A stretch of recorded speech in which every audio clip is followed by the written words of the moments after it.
Good afternoon, everyone. This is Sensei Joseph Poole here for MVP Martial Arts and the MVP YMCA Martial Arts Program. Want to demonstrate and go over the snap kick with you. Snap kick can be done from front leg or rear leg. Snap kick is used for multiple things. It can be used for as an actual strike. It can also be used for distancing or creating distance between you and your opponent. As well as it can be modified into what we consider to be a push kick. Now, starting with your front leg snap kick from a fighting stance. First of all, always remembering, no matter what we're doing, the most important thing for us to do is to make sure we're starting from a good, balanced, and solid foundation of stance.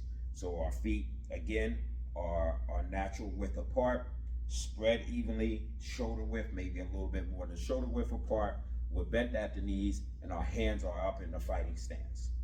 Now, our fighting stance, or excuse me, our snap kick will either come from our rear leg or our front leg. We're going to work on the front leg first. Now, most important thing when you're doing the snap kick is always make sure you get your knee as high as possible. This is why we will practice in class bringing our knee up. All right, knee up. Make sure your knee comes to the center of your body, because we're not throwing from this angle out. We are going to the center of our body and going to disrupt the center of their body. So when you bring that knee up, make sure it brings up nice and high towards the center of your body. Once you have your knee up nice and high as you can go, because it doesn't matter where you're going to place the kick, you still want to bring your knee up nice and high. When you bring your knee up, the next motion that you're going to do is actually elevate your leg out or extend your leg out. Keeping in mind, when you extend your leg out, if this is your foot, you want to bend your toes back towards you, because you are trying to make the strike either with the heel of your foot or the ball of your foot.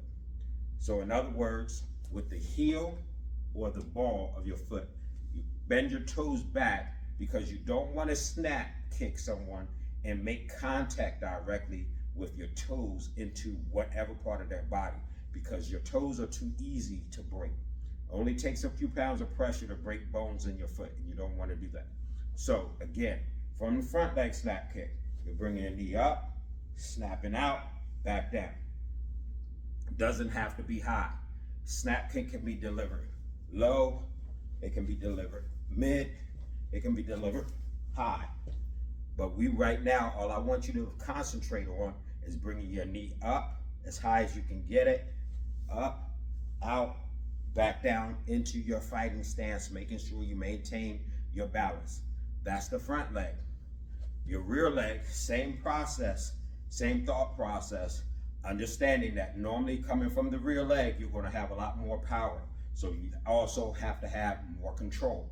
So when you're bringing it from the rear leg up to the center again, just as the front, up to the center, nice and high, up to the center, out, back down into fighting stance. Up to the center, medium, back to the fighting stance. Up to the center, high, back to the fighting stance.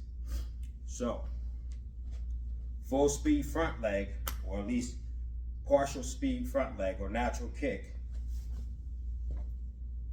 rear leg. So front leg, rear leg. Remembering and keeping in mind, your snap kick can be low, medium, or high. It can be just as effective.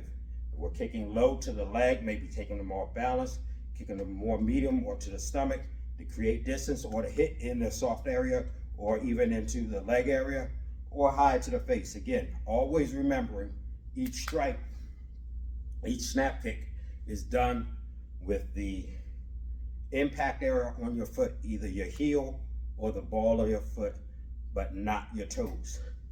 The only other time that you would be, or the only time that you would consider actually bending your toes down is if you're kicking to the groin in between the legs, meaning that someone is close up next to you, and this is more of a self-defense strike, obviously, and you will actually go for that kick. That's going to cause you to hit with the shin area or the front sole part of your ankle, the front top part of your ankle, but more for a shin strike to the groin area. But we are practicing, what we will focus on is continuing your snap kick with either striking with the heel or with the ball of your foot. There will be another video to give you another side visual with actual with the actual bag, with the making contact with the bag, but we'll do that at a later date. This is good to get you started and to keep you moving.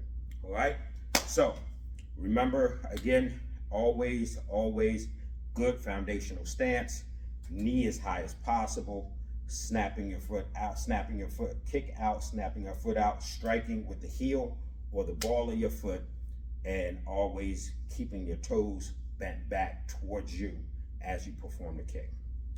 So that's it for this session.